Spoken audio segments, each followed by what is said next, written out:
ప్రస్తుతం ఆంధ్రప్రదేశ్ రాజకీయాలు అయితే చాలా వాడివేడిగా ఉన్నాయి. ఇద్దరికీ కూడా ఛాన్స్, ఒక మంచి ఛాన్స్ ఏంటి, జగన్మోహన్ రెడ్డి ప్రస్తుతం ఆయన మీద, ఆయన పార్టీ నాయకుల మీద జరుగుతున్న దాడులు కానీ, అలాగే కూటమి ప్రభుత్వం సూపర్ 6 హామీలు అమలు చేయకుండా వాటిని డైవర్ట్ చేసే విషయంలో ప్రతిపక్షాన్ని ఇరుకును పెడుతోంది, ప్రతిపక్షం మైండ్ సెట్ను కూడా డైవర్ట్ చేస్తోంది అనే నేపథ్యంలో దాన్ని అంటే వాళ్ళ ట్రాప్లో పడకుండా ఆ ఛాన్స్ కనుక మిస్ చేసుకుంటే మళ్ళీ ఆ ఛాన్స్ రాదు వైసీపీకి, జగన్కి అనేది. అలాగే తెలుగుదేశం పార్టీ కూడా ఈ 5 ఏళ్ల పాటు ఏదో రకంగా జగన్మోహన్ రెడ్డిని మళ్ళీ అధికారంలో రాకుండా ఈ 4 ఏళ్ళు పోరాటాలు చేసి ప్రజలను తమ వైపే తిప్పుకొని ఒక పక్క వాళ్ళు చేస్తున్న అభివృద్ధి, లేదంటే రాజధాని నిర్మాణాలు, అలాగే ఆంధ్రప్రదేశ్ వాళ్ళకి తీసుకొస్తున్న పెట్టుబడులు, కంపెనీలు, అలాగే ఈ సంక్షేమ పథకాల అమలు విషయంలో వాళ్ళే శబాష్ అని అనిపించుకునే పరిస్థితి కనుక ప్రజల్లో వస్తే నెక్స్ట్ ఈ ఒక్క ట్రిప్కి జగన్ ఆపగలిగితే మరో 5 ఏళ్ల పాటు అధికారం వాళ్ళకే వస్తే ఖచ్చితంగా అభివృద్ధిని చూపించవచ్చు.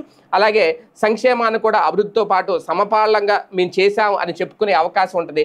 ఇక శాశ్వతంగా ఆంధ్రప్రదేశ్లో ప్రతిపక్షం అనేది ఉండదు, వైసీపీ అనేది ఉండదు, జగన్మోహన్ రెడ్డి అనే వ్యక్తి ఇంకా రాజకీయంగా శాశ్వతంగా ఆయన అక్కడతో ఆపేయచ్చు అనేది. ఆయన ఇంతకుముందు అన్నారు కదా, శాశ్వత సమాధి చేస్తాం, రాజకీయ సమాధి, అలా చేసే అవకాశం ఉంటుంది అనేది. అంటే ఇక్కడికి ఇద్దరికి ఇదే ఒక మంచి ఛాన్స్. జగన్కి అధికారంలోకి రావడానికి ఇదే ఛాన్సు, చంద్రబాబు నాయుడు గారికి కూడా జగన్ని అధికారంలో ఈ ఒక్క ట్రిప్కి రాకుండా చేస్తే శాశ్వతంగా కొన్నేళ్ల పాటు వాళ్ళు చెప్పుకున్నట్టు 15 ఏళ్ళు 20 ఏళ్ళు కూటమి ప్రభుత్వం లేదంటే తెలుగుదేశం పార్టీ అధికారంలోకి ఉండే అవకాశం ఉంటుంది. ఇదే కీలకమైన ఛాన్స్ అని బలంగా నమ్ముతున్నారట.